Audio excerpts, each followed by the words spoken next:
We're back.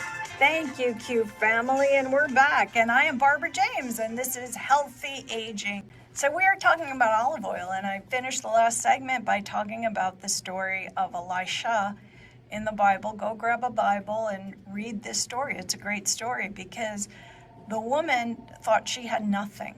She said, I don't have anything. And he said, go, and she had a small jar of olive oil. And he said, go get a bunch of empty jars from your neighbors. She must have thought he was out of his mind. Here's the thing. She did it. She was obedient and she did it. I imagine many of you listening to me think, none of that's going to work. It's not going to work for me because X, Y, and Z. You know what? You're not going to know what works for you until you try something. Until you try something else. Because you know what the definition of insanity is? Doing the same thing over and over and over again and expecting a different result.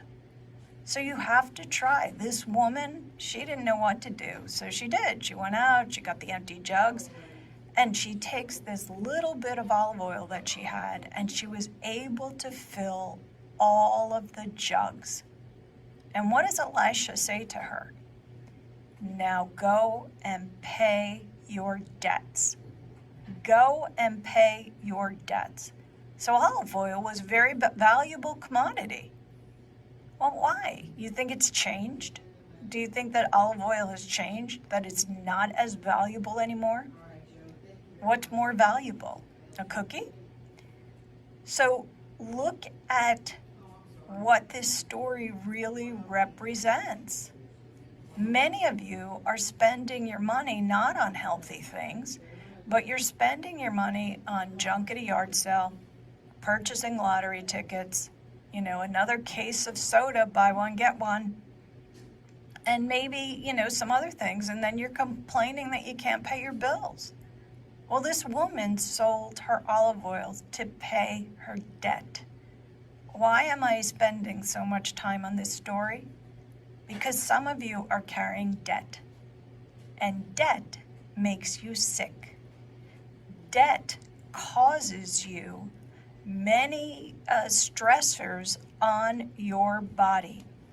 Now, there was a survey that Forbes magazine did. Now, remember, whenever you look at any of these surveys, they're usually surveying a population. It's not going to be everybody in the world. This particular survey, they're surveying a population of readers. So a lot of times you have to look at the information that you're studying and understand where it came from. But in the end, the article was called The Silent Strain. The Silent Strain, How Debt Takes a Hold of Mental Health. How debt takes a toll on mental health. So here's what the survey results of this, again, is a Forbes survey. They polled people online to answer these questions. And what they found out is of those people that they polled, 4% of the U.S. adults with debt feel stress just from that. Okay, so not from the everyday stress we feel, but just from that.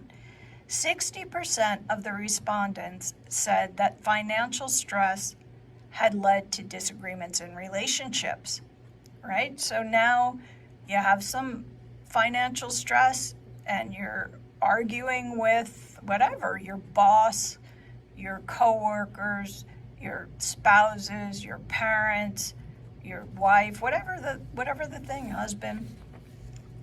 And then 66% of the people that responded to the survey said that they would very likely consider bankruptcy or another way to end their debt. In other words, they've come to the end of the line. They don't know what else to do. And what they found out is that debt causes difficulty sleeping, increased anxiety, diminishing social life. We talked about social isolation. I did an entire show on what that looks like for your body, and can lead to depression. Having debt makes people sick. It causes disagreements in relationship, loss of trust, tension between people. And some of you keep fueling the debt. So you add to it instead of taking away from it. And then you say that you can't do certain things because of the debt, but you do other things that are counterintuitive. For example, like I said, you'll buy 8 cases of soda because there were buy one, get one, but you don't need 16 cases of soda. You don't need soda at all. If you wanted it, limit the amount of what you're buying to what you could consume at that moment in time and not add to it. Many of you think that the flea market or the garage sale is a bargain, but some of you don't have the money for the flea market or the garage sale, so it really isn't a bargain. You're just adding to consuming and adding to more things that are in your homes. Instead, you should be like the woman with the olive oil. It's like, what could I get rid of here? What can I get rid of? How do I get out from under? Many of you could be thinking that, you borrowed money from someone and then you're not paying it back. Many of you, that causes sickness in your body. It causes you to respond and react and have difficult relationships, sleepless nights, because you're not paying it back. Because you're doing things like buying things you don't need, whatever that is. And the Bible's pretty clear. God handles all of our needs. It's these wants that we have, this entitlement to these wants that we have when we've already put ourselves out there in places. And I am not judging anybody. My goal here and my job is to make you aware of things that happen in your life that could be causing you sickness. That's what I'm trying to do.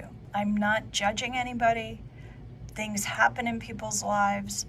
I've had things happen in my life. You get sucker punched sometimes and you fall to your knees. But we want to get up and out of these situations in a way that is productive and keeps us healthy. Many of you could stop buying the lottery tickets. That's not the way out.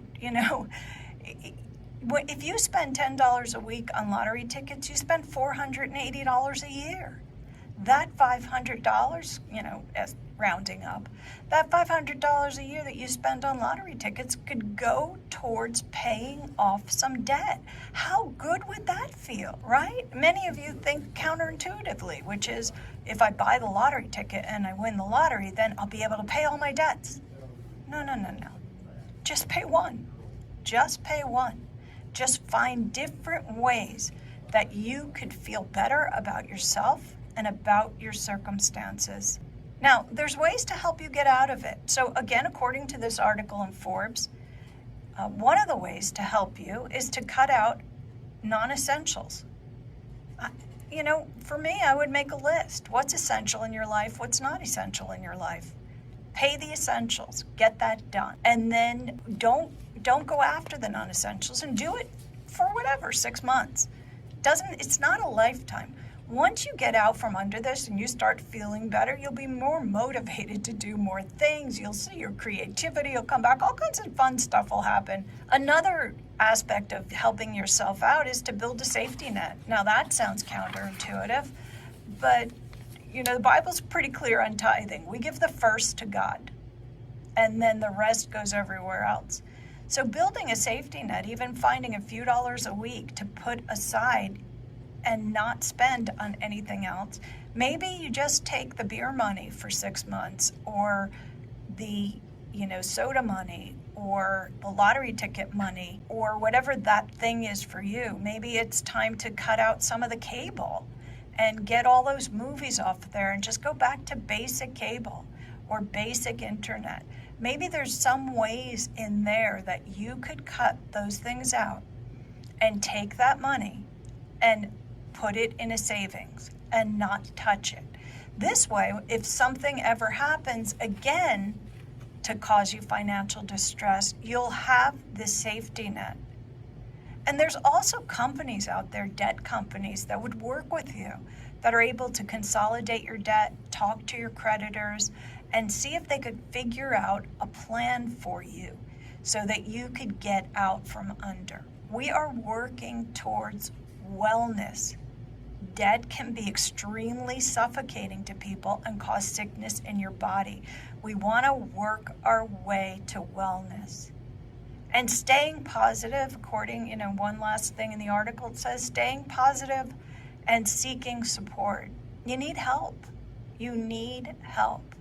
There's nothing embarrassing. There's nothing wrong with, being in debt. It's not that kind of issue. That's why I'm saying I'm not judging you. I'm telling you this information out of love for you, that I want you to be up and out. I want you to be happy. I want you to be able to get out of the house, be more social again, because you'll have the funds and the means to do it.